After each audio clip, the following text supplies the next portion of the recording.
It's Thursday again, tell everybody to lock in, grab some popcorn, a drink, and go and throw your AirPods in. It's the 1 hour show, constantly speaking facts. Bulletproof stats are always shooting from Matt. And when it comes to Kyle, you getting numbers and style. Jake is gonna educate you, he has that knowledge on file. Players, step your game up, don't be sluggish or lazy. Or Jimmy J might hit you with a shaky baby. Catch him on YouTube or any podcast platform. Breaking all the news down like Shaq does the backboards. No hot takes, this is where the hottest debate's at. Now kick your feet up, cause it's time for straight facts.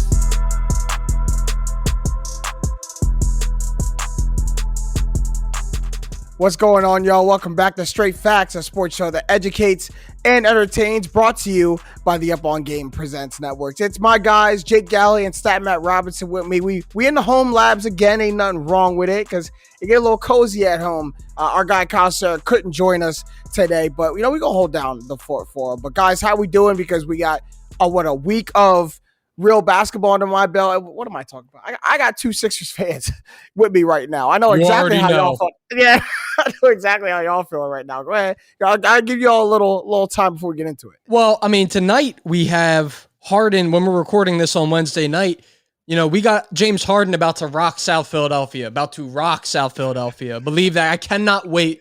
I won't be there, but I'll be watching, obviously, for the crowd, and it just should be a great game. Hopefully they win, but exciting times.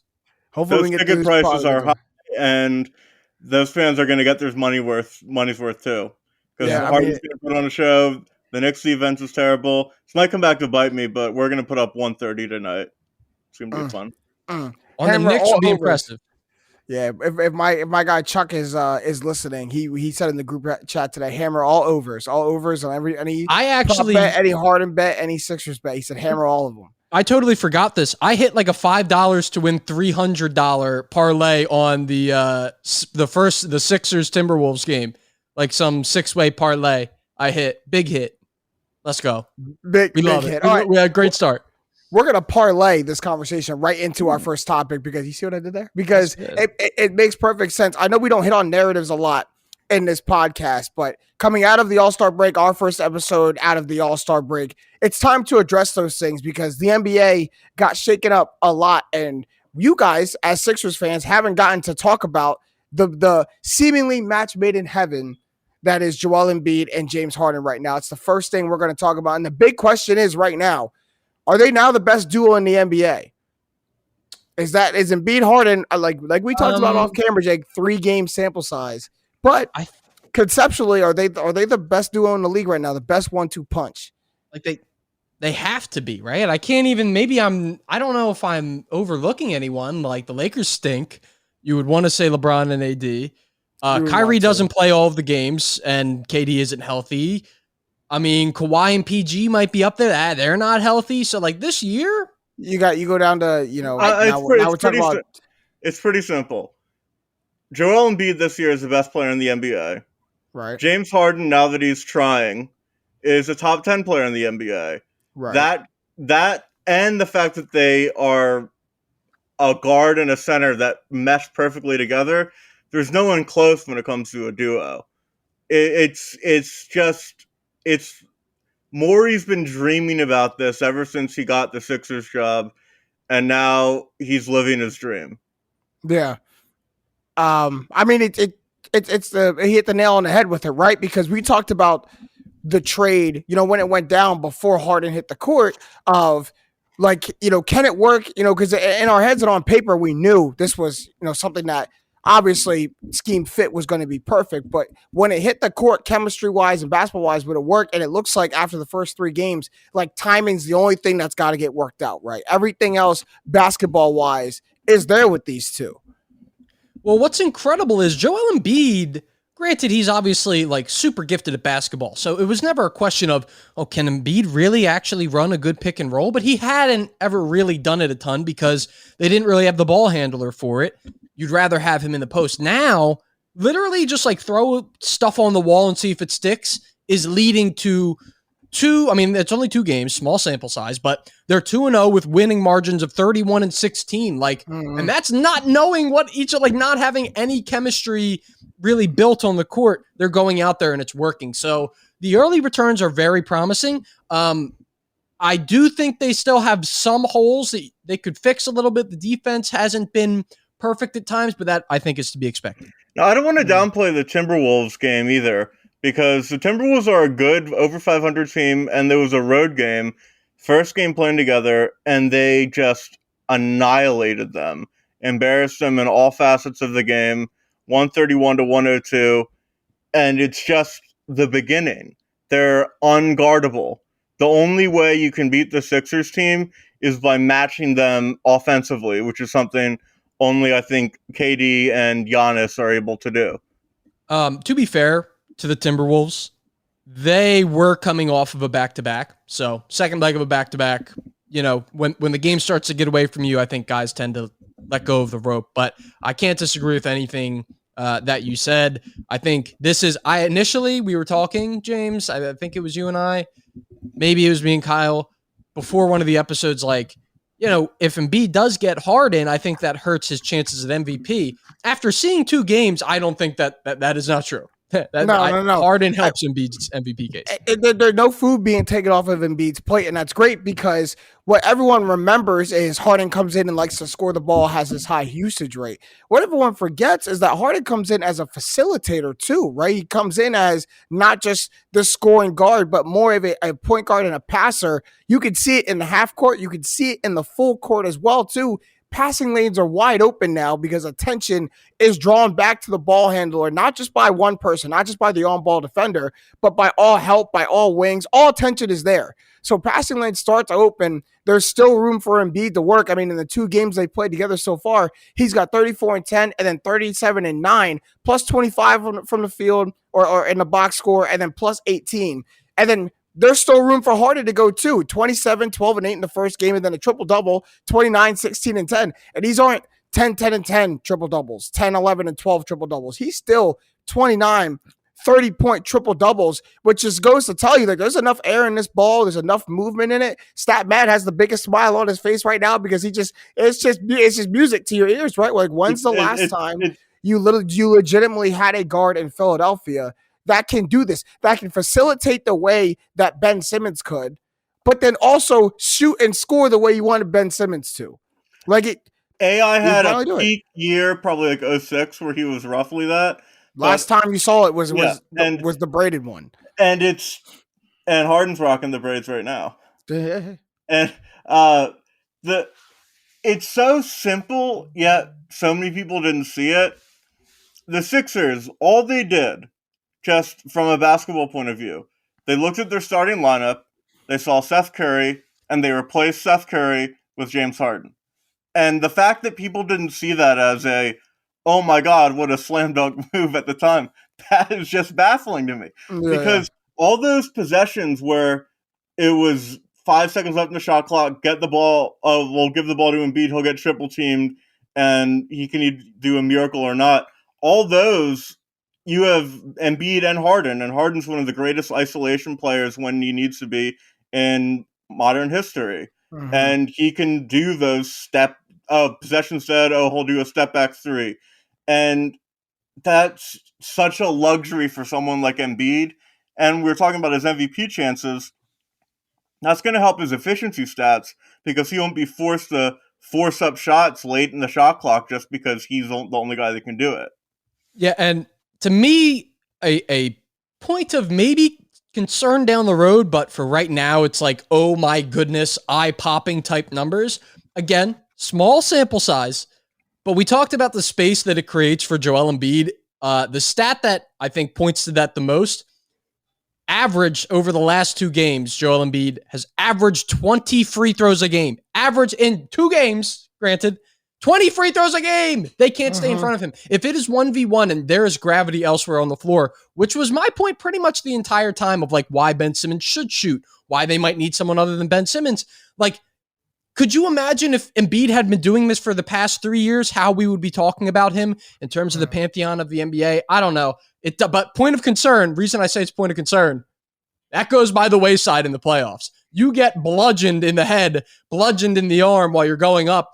Don't look to the referee for a foul call because as we've seen, the whistle sometimes gets swallowed late in close games, as it should in the playoffs. So that's just a means for concern. But no. And I like that. And I actually want to extrapolate that because you made two really good points that I think both need to be talked about. First of all, let's talk about the free throws because I'm watching the narrative being painted and being played right before my eyes of James Harden and Embiid wearing the free throw line out and getting all these free. Because now pretty soon it's going to be the narrative will be they get too many free throws or they hang on free throws.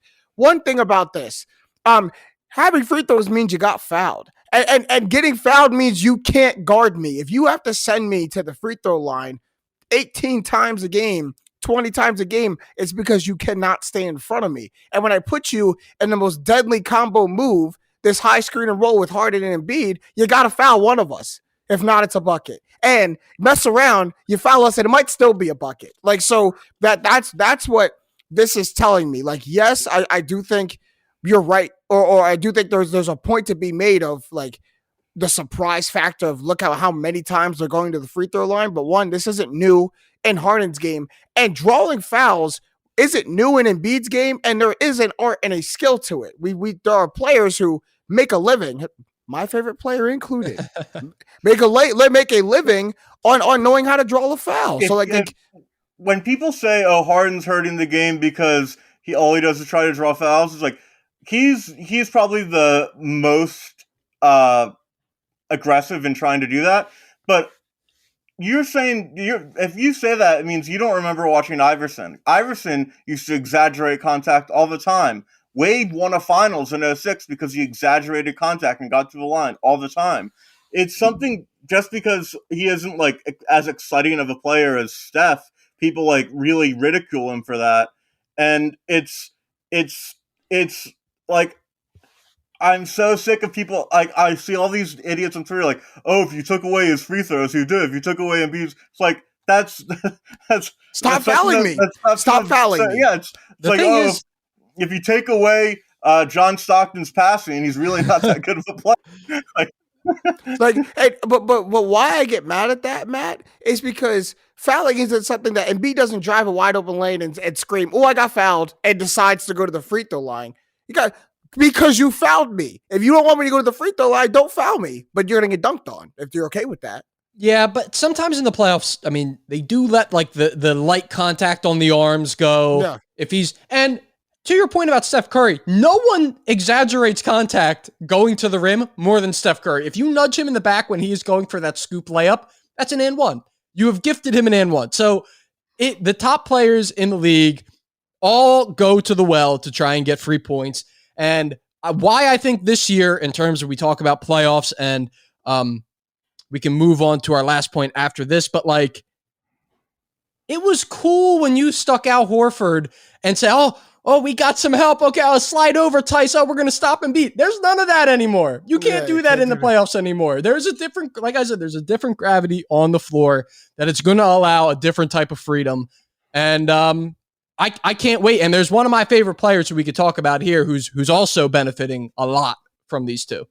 So we'll talk about him because you have again another, more hidden agendas behind the hype for this player. But no, talk about it because there is real hype. There is real hype about it. There's a hype. Probably I'm always transparent. I am always transparent. If Tyrese Maxey wins most improved player, I'm going to win a lot of money. Put that out there.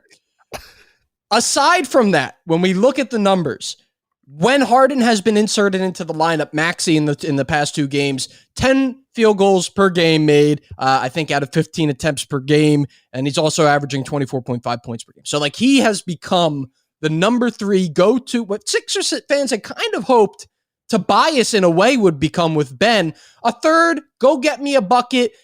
I need you to do something with the ball late in the shot clock. They're sliding heavy to Joel, sliding heavy to Harden. Maxey has filled in beautifully. He's incredibly decisive when he gets the ball, and he acts quickly. So when the help defense does slide, he is one of the best people. Honestly, it might be an exaggeration, but like of people in his role in the league, might be one of the best guys in the league cutting to the rim on a pass, taking advantage of help defense. And that is like a huge point because a lot of people were talking about how Embiid was going to benefit from having more open space in Harden, how Tobias Harris was going to benefit. And that first game I saw, look how much Maxey benefits from James Harden having the ball. And it's not always the cut, but you're right about that. He does find great ways to penetrate the lane that way. But the being one pass away from James Harden is underrated, because unless you're going to play Maxey on a complete deny on ball defense from one pass away,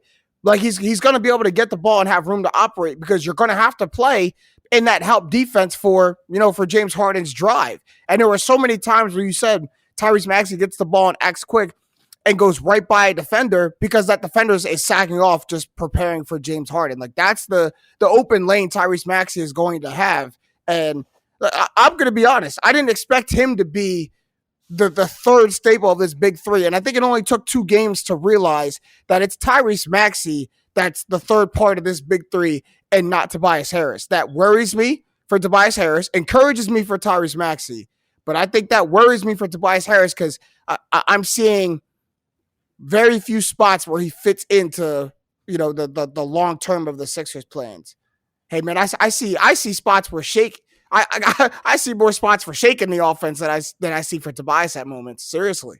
You could make the case you might want Furkan out there at sometimes with Harden, pairing him with Harden. Well, Matt, listen. Furkan minutes are listen, bad Matt, easy, big fella. Listen, what Furk can do is become a catch and shoot guy from the corner. What Tobias Harris refused to do is become a catch and shoot option.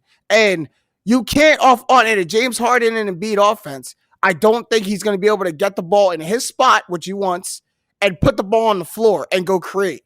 It's not going to work like that anymore. You're going to have to become a catch and shoot option from the outside. He hasn't done that in 2 games. You know what Furkan Korkmaz's problem is? He's a 3-point specialist that's bad at shooting 3-pointers. He shoots 29% from 3 this year. That's horrible. Not with Harden. Not in the Harden offense. I know he's probably for his career is going to wind up being 36, 37. But once Tobias isn't a dumb guy. He's a smart guy. He's a good team player. Smart. And he's just got to get into his head that he's no longer allowed to dribble.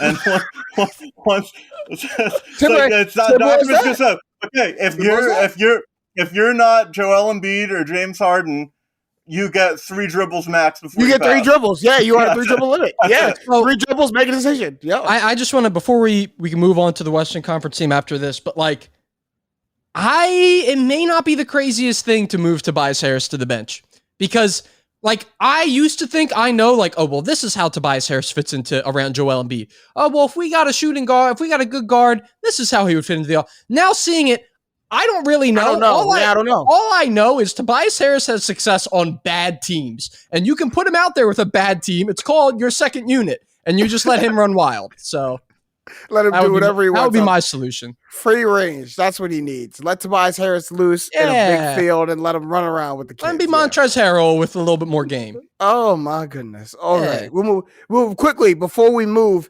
on. Are the Sixers still the favorite to win the East? The Eastern Conference? Yes. Since Christmas, he answered the question. Instant, yes. Couldn't even get it out quick enough. They're one of the best teams since Christmas. 21-7. The Heat 21-8. The Bulls 20-13. Milwaukee's 15-22. The Nets have been since Christmas 10-22. So are they now? I can't ask you guys these questions. I can't. It was an auto. Yeah, I couldn't get the yes quickly. So the biggest obstacle facing the Sixers in the Eastern Conference playoffs is Doc Rivers. Ooh. It's really that simple. If Doc Rivers puts out these all bench lineups and just waste away the 8-point lead that Embiid and Harden got you in the first quarter. Oh, they come back and you're down 2. And that's just going to come back to bite you in the playoffs. He likes his players to work hard. And he wants guys to work for wins. I'm going to homer and say, yeah, we're the favorites from the East, but I'm just envisioning me pulling my hair out in agony and anger at Giannis. And we lose a playoff series in 7 to the Bucks because Embiid is plus 90 and Harden's plus 80, but we're minus 7,000 in the minutes where they don't play. I think that if your biggest Achilles heel is the commander in chief calling the plays, then I don't think you could be favorites to win. Budenholzer had a very iffy playoff history before last year.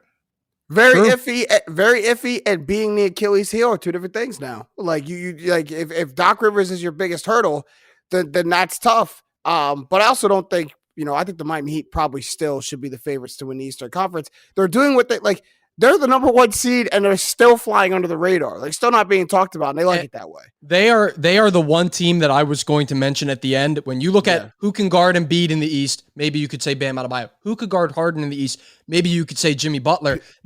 Or PJ Tucker. Both of them. It's a good, and PJ Tucker obviously knows Harden very well. Yeah. I just think that they could be a very low-key, very tough team. I know, but they don't get talked about at all. It's nuts. The best players win in the playoffs, and the Heat don't have They've done it before. They went to the finals with similar team. They've done it before. Took out all your friends and family to do it. Okay, they've done it before. All right, we're gonna move on because now we got a Western Conference team we got to talk about. We talked about how we're hitting on the narratives today and what is going on with the Los Angeles Lakers.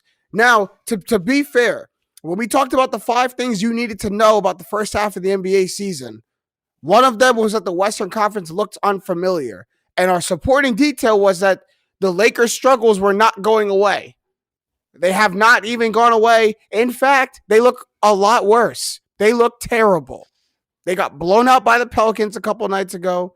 They lost again last night in a tough one. I mean, it's really all going downhill for the Lakers. They're now 27-34, 4-11 in their last 15 games. And what was it? Was this structure of the Lakers, was this set up to fail from the beginning? Was this never going to happen? Or is this a byproduct of just everything going wrong? The Lakers are just a joke and embarrassment of a franchise over the past 10 years. I know they have a title, but that's because LeBron was lucky enough to say, hey, I want to play with the Lakers. Everyone talked about before this year with Cleveland, how Cleveland is a horrible franchise who just lucked into getting LeBron and that got him success and he got him a title. The Lakers have been more embarrassing than the Cavs have in the past 10 years, minus LeBron, because the Lakers are going to have 2 seasons potentially with LeBron James where they miss the playoffs. You get LeBron James and you miss the playoffs twice, and LeBron isn't bad. LeBron's still really good. Isn't bad. He's averaging 29 in year 19. I know. He's still like a top 5 player, at least. And you're going to miss the playoffs or go under 500 again? You got LeBron James, you're going to miss the playoffs twice in 4 years and get a 7 seed and only win a title because got an AD trade, luckily, and some people call it a Mickey Mouse ring. I'm not one of those people, but ever since Kobe tore his Achilles, their franchise, or the year before Kobe tore his Achilles when they did the Dwight trade, their franchise has just been an absolute embarrassment, and it got papered over and because they won a title because they got LeBron, but they're such a poorly run franchise, and I think they're into the wilderness once LeBron retires.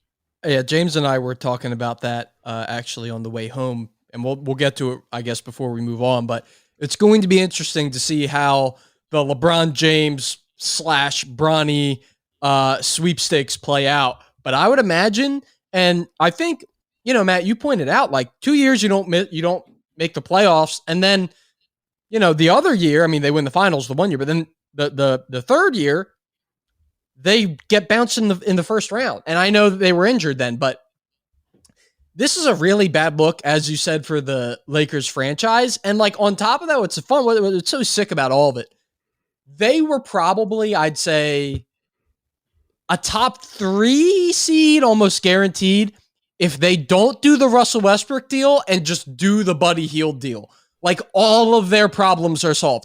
You still have Kyle Kuzma, who, oh, by the way, 20-10 when he rolls out of bed. Who could have saw that coming? Send him away. You brought in Russell Westbrook, who messed up the entire flow of the offense. You have no shooting outside of that. Like, it just doesn't make sense, that trade. And if I'm a Lakers fan, I know Rob Pelinka's in good there. He's got to go. Like, that is an idiotic move. Idiotic move. Idiotic. Here's the thing, though. Here's why I don't blame Rob Pelinka for not doing it at the deadline. Like you listen to LeBron. This is preseason. I'm talking. Right. I don't blame him for not making the move at the deadline when it's clear like you should probably trade Russell Westbrook, but he didn't. But in the offseason, LeBron James wants to, he thinks he has this master plan, right, of going to get Russ, going into Carmelo Anthony, and thinking that it's going to work. And if you're Rob Pelinka, like, that's LeBron James. He's won me a title with the players that he recruited. So, like, hey, if LeBron says this can work, who am I to say, LeBron, you're wrong when it comes to building a team? I've seen him build a team, scrap it mid-season, build another one, and go to the finals. I've literally seen him do that. You know when? Hold on, man. Hold on. But, like, so Rob Pelinka lets him do this, right? You go and get that. And then at the deadline, it's everyone's clear again that you should probably trade Russell Westbrook and go make the Buddy Hield deal. And he doesn't do it, and Clutch Sports is mad at him. But if I'm Rob Pelinka, you got yourself in this mess. This is the team you wanted, LeBron. This is not how it works, though. I know but this is what you wanted to do. You going to have to play the rest of the season with your team, and we figure out how to get that Russell Westbrook contract off in the offseason. I'm not taking a loss on a deal right now. The money's also got to work. So if you know what, I get Rob Pelinka from that standpoint. I absolutely get him from that standpoint. He's gonna catch it because LeBron he might be the GM, but he doesn't have the title of GM. And that's the beauty of all of the LeBron inner working. Oh, hey, that's not me. But you told me to trade from. I'm just a player, dude. You don't have to listen to me. Like, I don't know. You know why LeBron has 4 titles, or 3 of them? I won't count the Lakers one because he is the one who got AD. Because he wasn't the GM for the other 3 titles. Pat Riley took the reins for him in Miami, got him to 4 straight finals, won 2 titles.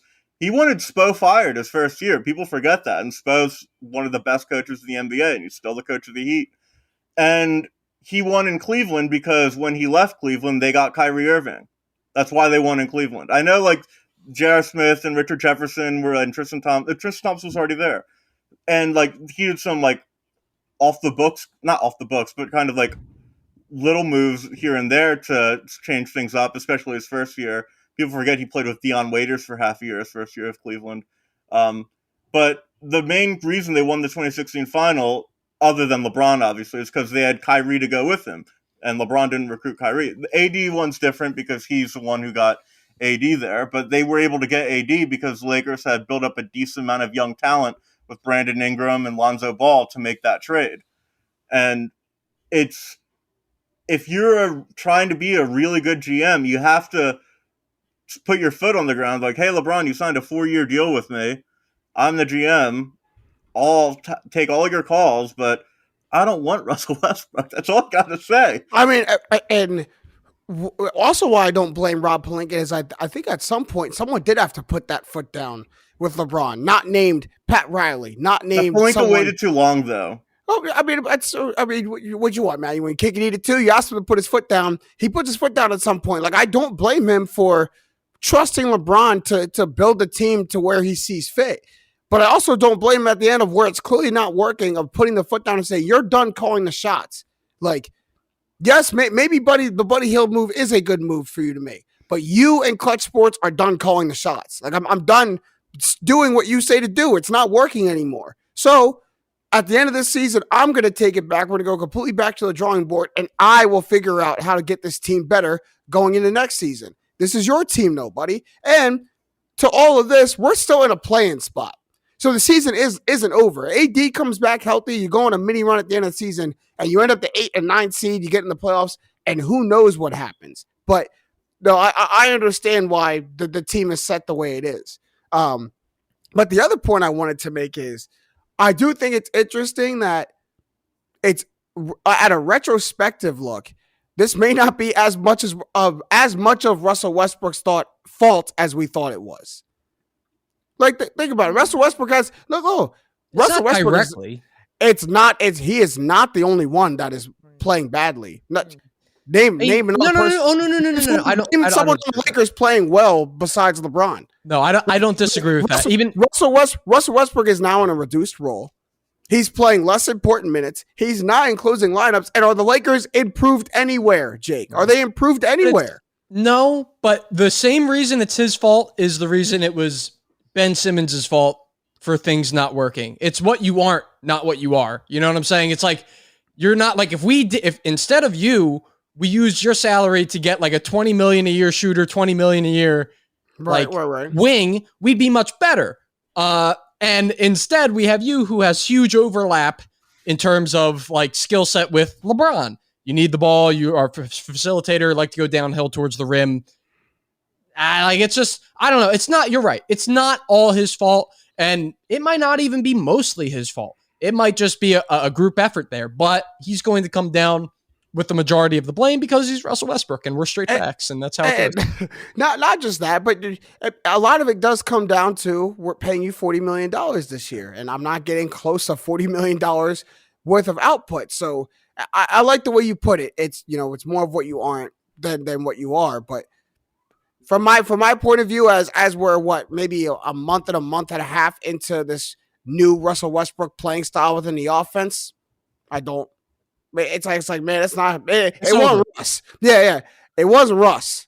Like, Russ might not be helping, but your problems don't stop with Russell Westbrook at all. That to me is the indicator. Like, they're pretty much dead in the water. They're pretty much dead in the water. I don't know what's going to happen beyond that, but like, they just look uninspired. LeBron's playing his best ball. They still stink. Yeah, and that's a really tough thing when you look at this Lakers team is even when LeBron was all bad teams, they never seem to quit. Like even they never see not like this, like the lack of hope, the lack of will I see in this Lakers team. I haven't seen on a LeBron team. They've never been on one of that teams. Before they got AD is what it reminds me of. But they have AD. No, he's just not playing right now. Even that team, even the Lonzo Ball and Brandon Ingram team, they weren't good. They weren't winning.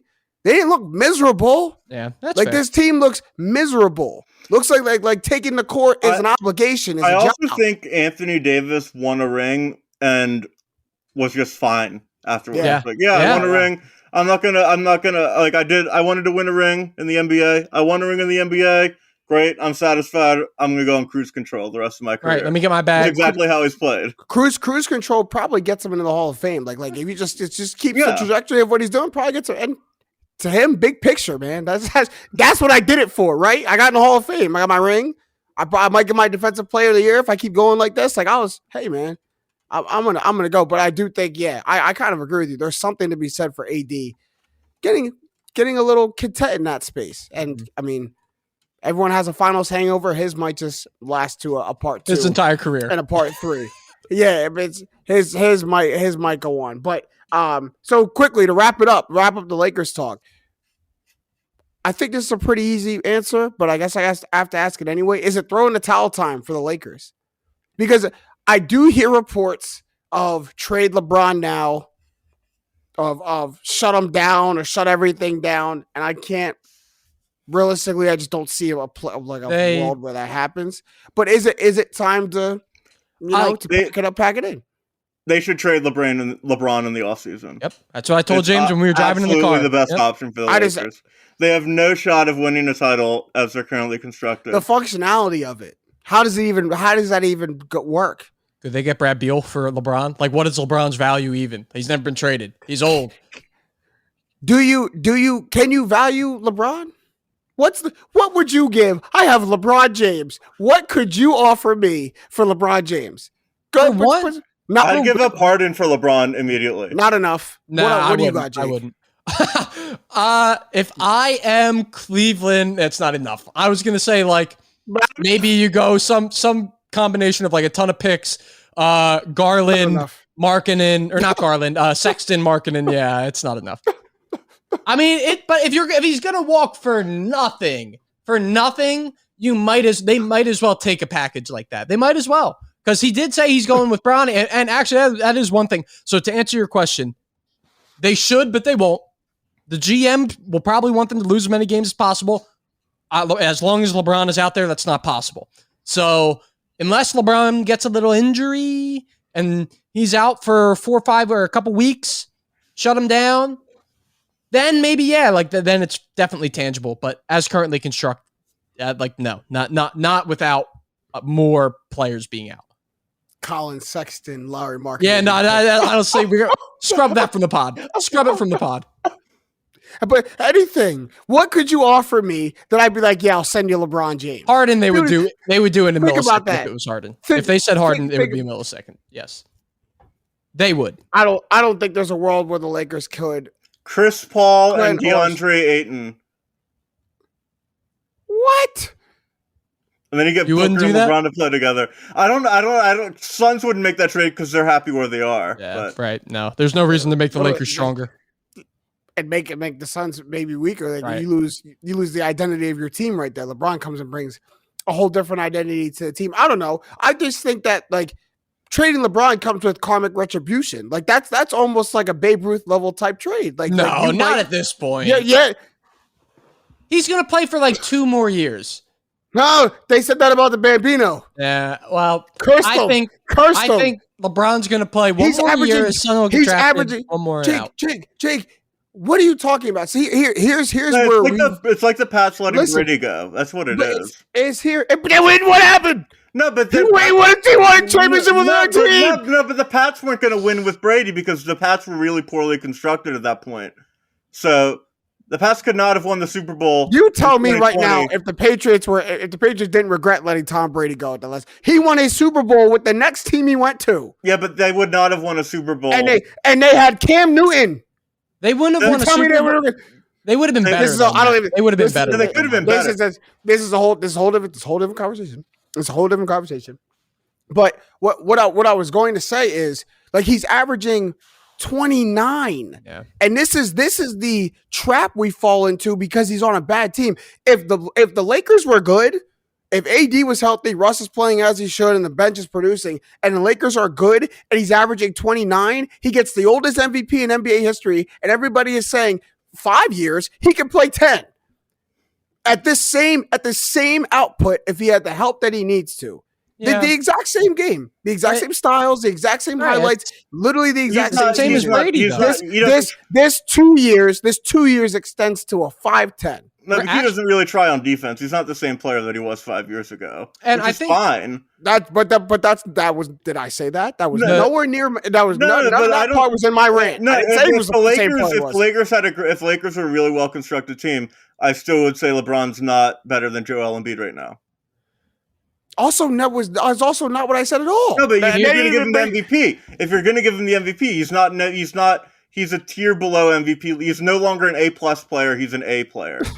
Matt, if the Lakers are the 1 seed and LeBron is averaging 29 at age 37 and year 19 in the league, he gets the MVP. They would be looking to give him. I would say at this point they want to get him one more, I'd say.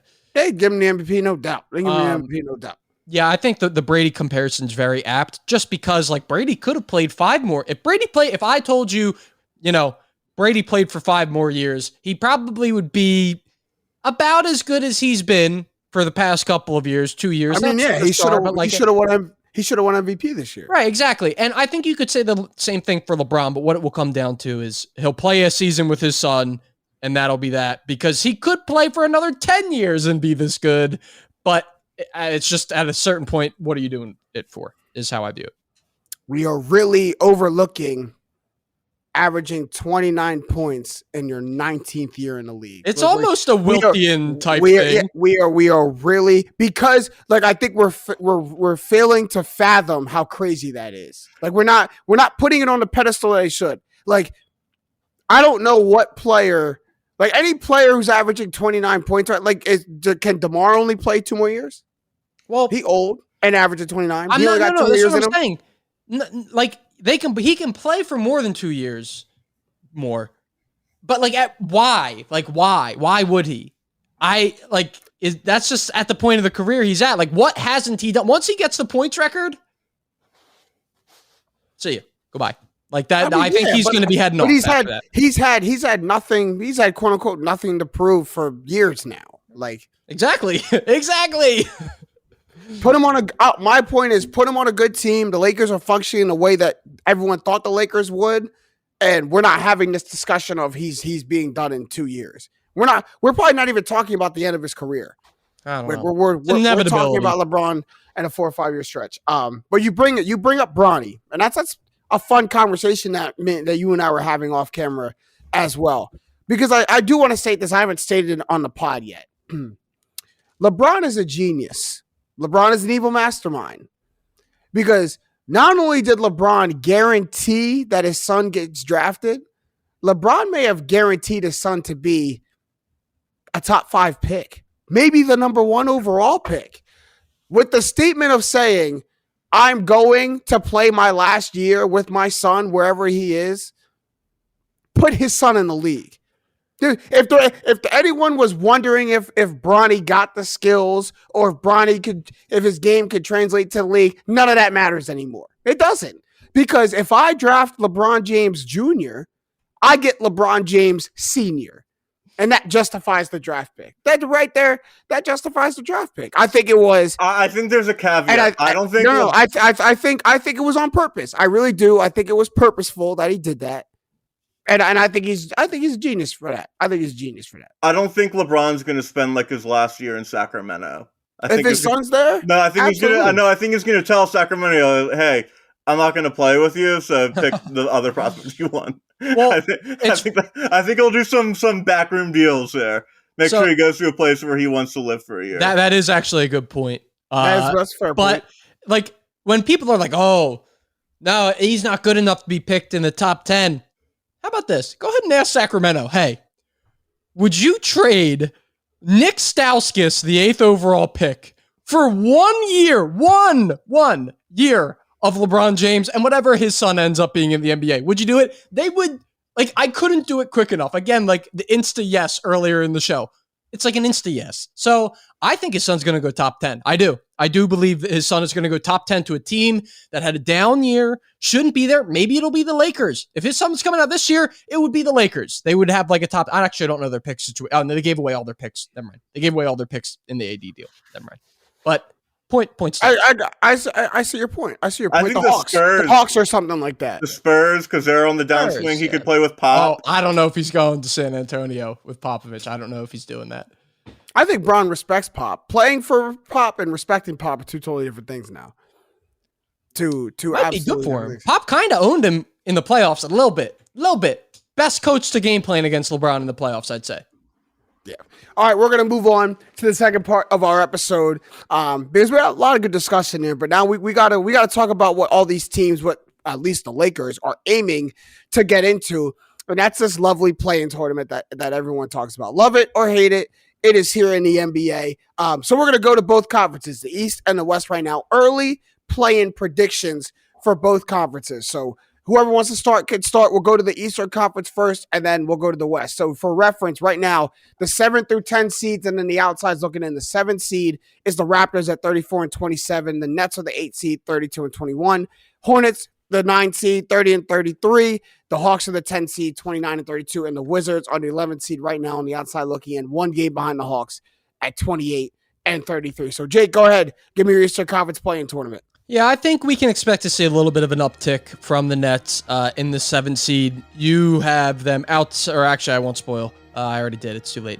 Some of us have them rated higher than this, but I just think the Nets, like even with KD back, if Ben Simmons tries to reinsert himself, well, he eventually will. I mean, it's an inevitability, but like the meshing of those three, I think is a little bit different than the meshing of Embiid, Harden, and the Sixers. Just because it's more of a like they don't really have to change exactly their role on the team. Whereas you try and add Ben Simmons back to that team, he's got to be some form of primary ball handler to be effective. Or if he's not, then he's got to learn a different role. So I just think that takes some time. That's why I have them 7. Number 8, we have the Raptors sliding down a spot, very competitive team. So that's why I have them ahead of the last 2 teams, which are the Hornets at number 9, one of the favorite young teams in the NBA to watch. Very exciting team. And then the Wizards, I have sneaking in instead of the Hawks. We talked all year. What's up with the Hawks? They stink. The league is kind of caught up a little bit to their scheme, and they may be kind of changing up. With John Collins, I know unhappy. So I don't know. That's so to reiterate: Nets, Raptors, Hornets, Wizards. That's what I have. I like the ball that the Wizards have been playing with KP. So go ahead, Matt. Before you, Jacob. I actually think the Hawks have been playing decent basketball recently. They're 12-7 in their last 19 games. They have a positive point differential. I still think they keep that playing spot. I kind of did a power rankings of how like when they make the play-in tournament, how I would rate them. Nets obviously first. I think the Hawks are the second best team. I think the Raptors and Hawks are very similar, and I think the Hornets are just going to be there because I don't trust the Wizards at all. And I just think the Nets have too much ground to gain to get out of the play-in tournament realm. Like if you look at Boston, who's the closest to them, they're 4.5 games back of Boston. If the Nets go 15-4 the rest of the way, and the Celtics go basically 12-10, the Celtics still eke out the spot over them. I just think it's too much ground to cover. As two Sixers fans, I don't blame you for living in this little, this little utopia you've built yourself, where the Nets somehow slide all the way down to the play-in tournament. Not slide, they're there. And you better hope that everything stays, because if vaccine mandates get changed, once Ben Simmons comes back, KD returns this weekend, like if they get full strength, check your rear views, because here come the Brooklyn Nets, and that's what I think exactly happens. Like KD is the first domino to fall. He returns this week, comes back from injury. If Penn goes to paper next weekend and the law gets changed to NYC, guess who's completely full time? And then you get Ben Simmons, who, by the way, Jake, I kind of disagree with you a little bit by him having to change his role. I don't think it's changed his role at all going to Brooklyn. I think he gets to be exactly the player Ben Simmons wants to be. He don't got to look at the rim that much. I just got to look at, people to pass to. I got to rebound and facilitate. So from that standpoint, I think the Nets climb all the way back up. They get themselves out of this play-in conversation. And the team that they have to knock back down to do that is the Cavs. And the Cavs, we already see, are sliding a little bit. We've been very high on the Cavs in this podcast, and as we should, and as I'll continue to be, because they're still a good team. But I'm seeing all these teams, it's the home stretch of the season. Veteran teams start to figure it out. Teams start to get healthy. And the Cavs, just being a young team, I can see that they're just not holding on to it the way that they were in the beginning of the season. So I'll put them in the play-in tournament, but with the first spot. So I have the Cavs going first, the Raptors, then the Hawks. Matt, I agree with you. The Raptors and the Hawks are very similar. I have the Raptors just slightly ahead of them. Scotty Barnes is starting to really pick it up in this last week. I think that continues. And then I'm with you on the Hornets. Jake, I think you said this. The Hornets are getting there just because, that's their place. They're like the new Pacers of the Eastern Conference. They remind me. Their place is kind of right there at the bottom of the middle of the pack. Remember Memphis last year? Memphis last year, very similar. Obviously, LaMelo would have to take that next step for them to be Memphis this year. Funny note about this. One funny note. If they are the 7 seed, the Nets that is, if they are the 7 seed and the mask mandate or the vaccine mandate does not change, Kyrie Irving won't be able to play in either of the play-in games. They would both be home games, right? The 7 seed, and then if they lost without him and they had to play again, like the 10 seed or 9 seed, they would be home and Kyrie wouldn't be able to play. So I think it's going to get lifted, but it's just a funny note. It's going to get lifted. The mayor came out and said if he did it just for Kyrie Irving, it wouldn't be a good look. And so here's what I think. Here's what's going on. He's lifting it because of Kyrie Irving. He just can't say he's lifting it because of Kyrie. That man is lifting it because of Kyrie. Like, if it gets done before the playoffs, it's because he wants Kyrie to play. Because that's money, and that helps the economy. He is a Nets fan. I think the mayor is a Nets fan. I mean, why wouldn't he lives in Jersey despite being the mayor of New York, so maybe it's those old roots of the New Jersey Nets. That's funny. Yeah, Texas still talk to you, man. All right, the Western Conference now. The Western Conference, we're going to go through it. Number 7 seed, the Timberwolves, 34-29. Number 8 seed, the Clippers, 33-21. The Lakers in that 9 spot, 27-34. And the Pelicans clinging to that 10th spot, 25-36. The Blazers 25-36, and the Spurs 24-38. On the outside looking in, Jake, I need your Western Conference. Yeah, so I really like what I've seen out of the Timberwolves. I think that they have, we talked about it, I think it maybe been 1 or 2 episodes ago, but they've made pretty good strides for what they have been in the past couple of seasons. I expect that youth to kind of carry them, finish out as the 7th seed. Then I have the Clippers, who, again, kind of similar reasons. Kawhi is supposed to come back the month the playoffs start, so 15 days pretty much before the playoffs start. I don't know if that's enough time, and I don't know if he's going to come back at all, really. There hasn't been a ton of talk about it, but with that possibility and with where they're positioned, I have them at the 8 seed. I have the Pelicans at the 9 seed. They've actually been pretty impressive with CJ McCollum. McCollum averaging 28 points per game since getting there. There's only one thing. They're one of the best rebounding teams in the league, too. You know where they hurt? Effective field goal, or effective field goal. Is it efficient field goal percentage or effective? Effective field goal. I wonder who would help that. I'm not. Oh man, I almost just emptied the clip. Almost red button yourself. There was some mean things I was about to say about my man Zion, but I won't say them. They would just be better if he was there. So I have them in the 9 seed, and then 10 seed. You got a Zion bet that's about to tank or something? No, not Zion. Weird bet. Level of disdain. It was about to be a personal attack on him, but the last seed I have as the Lakers. I think they're going to try and do a little bit of a slide. It would be smart for them to. You're not winning the title this year. You're not. So if you want to go ahead and put more miles on LeBron James in this play-in tournament, and then go after you win those games and futilely, face off against the Suns, go ahead and do that. But I don't think that's the right move. I think they should try and bottom out. And if LeBron's out for a stretch, I could see them sliding Lakers in the 10 seed. Matt, go ahead. Yeah, for me, I really like what Minnesota's done this year. I really like how Anthony Edwards has progressed. I think they're another Memphis-ish kind of team if Anthony Edwards takes the third-year leap like Ja Morant has done this year, next year. I think they could have had a shot to pass Denver, but they're just too far out, so I have them at 7. Clippers, I just think Ty Lue's done a great job this year with nobody.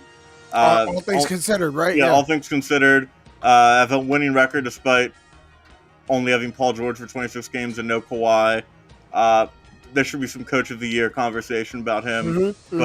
And the Lakers are just a mess, but the West is a mess after you get past the top 8. So they're there. And I think the Pelicans are just bad, and I think they have really bad chemistry.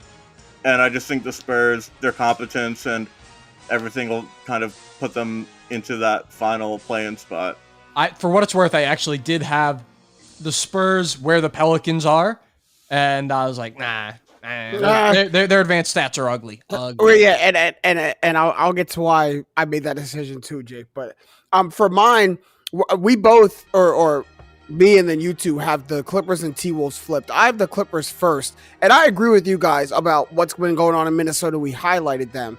But the mere fact that Ty Lue has kept this team afloat and we're seeing good games out of Luke Kennard, we see Reggie Jackson finishing games, like there's things there. And they do get Paul George back. They hope to have him back next week. So if he comes back and, is pseudo the Paul George he was before his injury, when we gave him all the praise, we stripped him of the Pandemic P nickname, right? If he comes back like that, the Clippers, I think, go and leapfrog the T-Wolves and start to make their way up that Western Conference. Like Matt said, that they might have just too short a time to do that, but I do think they start making their way up towards that Western Conference. And then obviously have the T-Wolves right after them, for all things considered. And then you're right. After that, like, you take a look at the teams after the 8 seed in the Western Conference, and it gets real, like, ugly looking. Like, it's like, do I have to? Like, I guess if I got to choose 2 teams, I'll choose the one LeBron's on, and I choose the one who's in the 10th seed right now? The Pelicans? Yeah. I guess I choose that one. I don't think LeBron lets the Lakers completely get out of a play-in spot. And I think being in that last spot, there's a point of pride there. We're not the last one. We're going to get in and around the 9th seed. And then you're talking about the Trailblazers, the Pelicans, and the Spurs, right? Well, the Pelicans are bad, but they're not as bad as the Trailblazers. We can get them up on out of here. And then when you talk about the Pelicans or the Spurs, you're splitting hairs. And to me, CJ McCollum beats DeJounte Murray in I need to get into a play-in game or a playoff scenario. Been there before. So that I kind of just, the scale just kind of tips towards CJ McCollum and Brandon Ingram's way over DeJounte Murray. Also, Matt, watch how you talk about Jonas Valanciunas, bro. Like they don't have a superstar on that team. All right, third team All NBA, baby. Third team. You can book it. Third team. Oh, that is great. All right, so we rounded out our play-in tournament scenarios. We might have to do a comeback and check on this because we know this is very subject to change, especially that Western Conference because it gets really gritty down there. But we're almost out of time for this episode of Straight Facts. We can get some shots about the buzzer as we always do. Who's got a shot at the buzzer? I got to shout out my Liverpool Football Club for winning the Carabao Cup, beating Chelsea in penalties after a 0-0 draw after extra time. Their first trophy on the quest of the quadruple, which is very unlikely. But they won in the FA Cup today, so we're on to the quarters of that. They're doing really well in the Champions League. Got a really good shot at the Premier League. But I want to talk about the final because something very funny happened in it. Because Chelsea's goalie was great the whole game. Then at the last minute of extra time, they subbed him out to put on their penalty specialist goalie, someone Kepa. It's like a weird... Anyway, so their penalty specialist, every single Liverpool kicker scores their penalty, including Liverpool's goalie. So then Kepa has to take his penalty. He skies it a mile over the bar. So they took out their star goalie for their penalty specialist, and he did as worse of a job a goalie could possibly do in a penalty shootout. Let every single goal in, and then skied his penalty. No way. That's pretty cringy. Also cringy, along those Liverpool lines, there's this kid, his name's Paddy Pimblett, and he is a UFC fighter from Liverpool, wrote an article about him, tagged him in my Twitter post, and he responds, and I'm really excited. Oh, let me see what he said. I compared him to Conor McGregor because he is in a lot of ways like Conor McGregor, and he's like, great article, one problem.